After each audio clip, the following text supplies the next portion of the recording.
Yo, I'm Matt. And I'm Joel. And we're FringeCraft. Today we're going to be watching part 9 of our Heaven's Gate initiation series. So at the end of part 8, which we just finished, Doe here, is that what he goes by? Yeah, Doe was talking about T, his father, and also I guess his best friend in life, and how she just passed away. And he's going into the how to ascend to the next level. Alright, let's get into it. The body I'm wearing is, 65 years old. Yes, the body is that old. I entered at the same time my older member entered, which was in the early 70s. Well, that doesn't make any sense. Whether I'm New Age or what, I'm not that I'm New Age, but whatever your belief is regarding reincarnation, you could think, well, I don't understand. Reincarnation occurs at the beginning of an infant's life. No, I'm sorry to say that's not accurate. A mind begins when that infant is born, and that genetic package that's in that infant begins to express itself as that mind develops. And it is a mind, it is a spirit. But then a spirit or a mind that had previously occupied another human plant, but has gone into the spirit world, or is outside of a body because it lost its body from death or whatever, but is in the environment, can move in and take over that vehicle and be stronger than the mind that is the mind of that vehicle. In other words, it can invade that vehicle, it can take it over, it can pretty much keep the mind of that vehicle quiet and do what it wants to do with that vehicle. Now, the lower forces know this. They teach spirits to do this after they leave their bodies. They let them know that they're capable of doing that. You can say, you mean that you and T came into bodies in 72, so you're body snatchers, in a sense. Well, if the level above human made this garden and its design, made the human plants for their purposes, and my father sent T and my grandfather, T's father, sent us into this environment with a crew that had work to do, and yet we did come in and prep the vehicles. We actually took even this plant that I'm wearing, this vehicle that I'm wearing, and the plants of the crew, the classroom, the plant that T chose to wear, those were all set aside in a sense. A deposit of a little bit of information was put in those plants that set them aside for the time that the mind was to significantly come in. And therefore the mind that is now in here is almost like cannot relate to what that plant was prior to the time that it came in significantly. So who the plant was that I'm now wearing prior to the early 70s is just a fuzzy, dismal memory, because it's just like taking on a suit of clothes that had a history to it. And if I tried, I could invade some of that history and dredge it up, but it's so unattractive to me, and it's such a low vibration to me, if I can use that word without sounding New Age to some. It's repulsive to me because it's certainly very human, because this vehicle certainly indulged in human behavior, human addictions, human ways, as every other human does. But when T and Doe were brought into this environment in the early 70s, a spacecraft brought us in. Remember, it's a physical world. Spacecraft brought us in, and actually we came in first and made deposits, our little information deposits, in our vehicles when they... That ad block pop-up, oh well, not a big deal. So what he's talking about with this reincarnation definitely sounds New Agey to me, even though he says, he's like, can I say this without sounding New Age? I mean, this whole thing sounds really New Agey to me. And on top of that, like, calling people human plants. Oh yeah, I was thinking about that. Made me laugh earlier when I first caught that. Like, some other, a spirit comes from another human plant. Whoa. He doesn't think too highly of humans. No, he doesn't. That's what I'm He also thinking doesn't think too highly of himself before he entered. Like, basically, it seems to me like he's trying to like wipe his memory clear of what happened before he started the cult, because like he just doesn't. Oh yeah, his identity definitely fragmented. He has an aversion to it for sure, and like he is pretty clearly like not wanting to be linked to, probably, I guess, that the thing where him and a male student at University of St. Thomas like were in a relationship, and then I guess cast out. Yeah, the whole thing is I guess he has like a fragmented identity, and he's now he even changed his name to Doe. It all makes sense to me. This is just a broken man. It's kind of sad. Yeah, and also his when he's talking about his like he's talking about T as his father, which I think is supposed to be like the spirit indwelling Bonnie Nettles, but like they were sent by his grandfather. Like, this isn't even language that you find in the Bible. This is like past that kind of language. This is more like ancient Greek mythology. We got Zeus, and then whatever the god before. Who's the god before Zeus supposed to be? It's like a Titan. I'm not sure. I don't know. I know Zeus is supposed to be like, he's the father of Hercules and a number of the other gods or something. Yeah, but there's like a more primordial group of gods that like bore the more human gods. The Olympians are basically like gods of culture almost. And then before that was like the Titans, and then before that was like Chaos and Gaia or something, and I don't know. I studied it in college for like one semester, but I forgot it all. I think that's also like, like if you look at Egyptian, there's like Atum was like the first god that like pulled himself out of the primordial like chaos. And by the way, Yahweh, that's the whole idea of like Yahweh's spirit hovering over the waters. The waters represent chaos. It's not just the waters, it's the abyss and the deep is how it's described. And then he orders things by speaking it into existence. These are all concepts that in some form seem to find themselves in other religious the Greek pantheon or the Roman pantheon or the Egyptian pantheon. Like the patterns carry on. Yeah, I agree. Yeah. All right, let's finish Marshall Applewhite's speech. All right. They were infants, so that means we had to come in the 20s and 30s, and then we had to come in and make deposits in the vehicles of all the classroom that's sitting here in front of me. Several dozen individuals sitting here in front of me. Their vehicles had to have little deposits made in them at the various times that those vehicles were infants. And now it's difficult to accept the information that I'm telling you. If you knew how to interpret some of the religious documents that have been left for you, you would interpret them exactly as I am telling you. But it's not popular to do that. The lower forces would have you interpret that information, those documents, entirely differently, because the lower forces, Satan, Lucifer, fallen angels, all of those that are against the real kingdom of God, they would have you not reach that kingdom. They are delighted to serve as your God. They will give you the things that will make you happy in this world.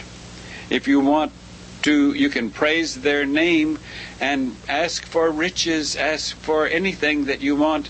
They will give you the things that you want and make you feel good about it. It's even so popular today in religions that God wants you to live an abundant life. And so ask Him for what your needs are. He doesn't want you to be raggedy and poor. And of course that's true, He doesn't. But that doesn't justify seeking a kingdom here instead of seeking his kingdom. You don't seek his kingdom unless you seek to get out of this kingdom. You can't have both.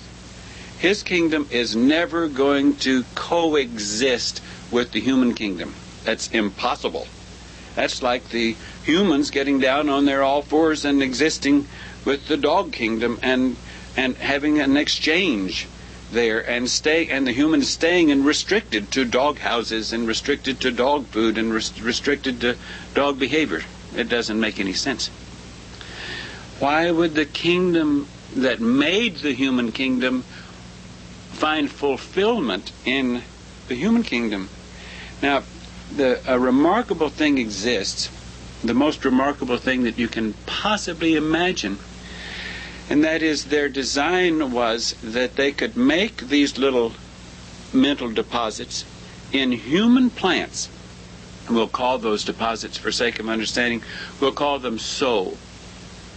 And those little deposits are really just like a little bit of hardware or a little capacity for information. It's a storehouse for information. And in that little soul there is a little bit of next level mind. And wherever that next level made those deposits in human plants of souls, there is a little bit of information in those souls, and that little bit of information can permit the person who has that soul to actually recognize the kind of information that I am passing to you now. Now, even as you listen to me, you might recognize it, but the lower forces and your genetic programming, everything says, oh, don't listen to that. Don't listen to that. That's horrible.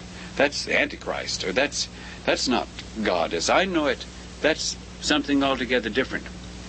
I'm afraid that what you have been listening to, I am not blaming you for listening to it.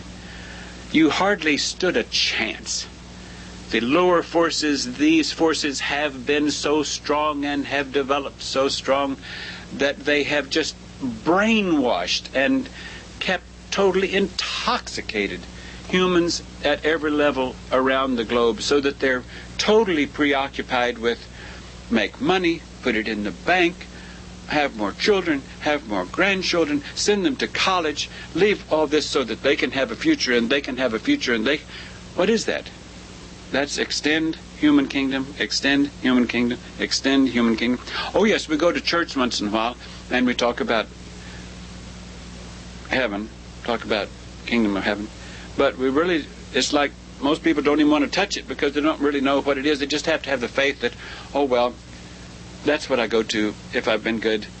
And I just have to trust that that's what I go to. That doesn't make any sense.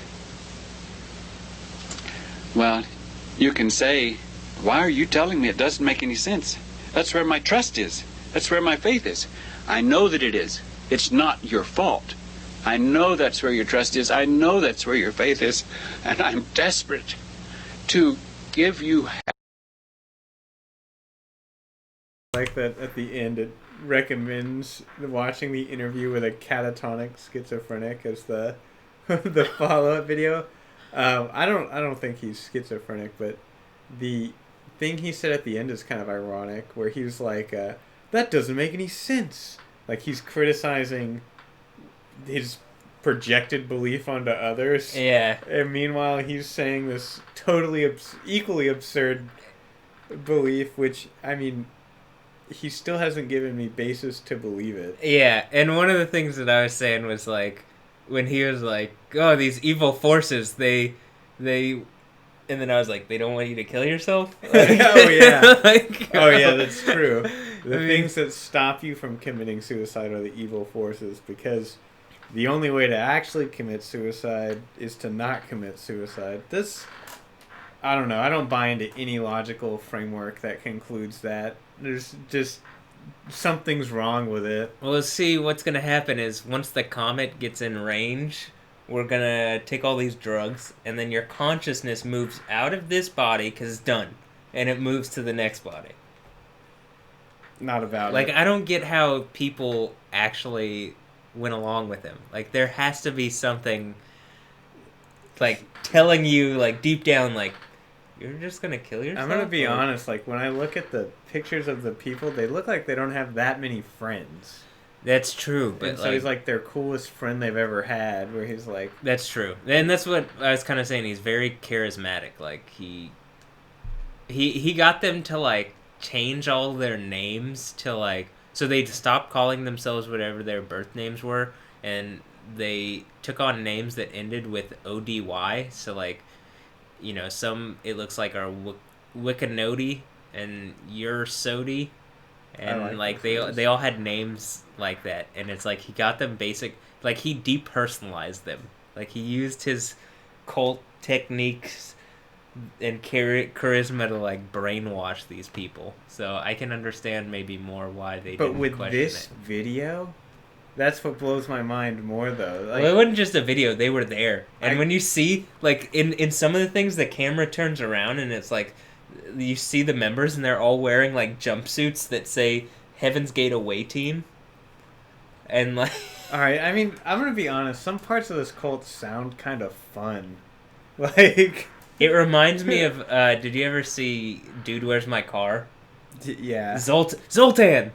Oh Like- yeah, Sultan. Like this, I want to watch that movie. this It's a space classic. cult. Yeah, That I'm pretty sure that was the inspiration for Zoltan. that must be. I haven't seen that movie in so long. I completely forgot about it. Man, that makes me want to watch that. I don't know. And they all wear those goofy jumpsuits with bubble wrap around them and stuff. I can see the draw to space cults.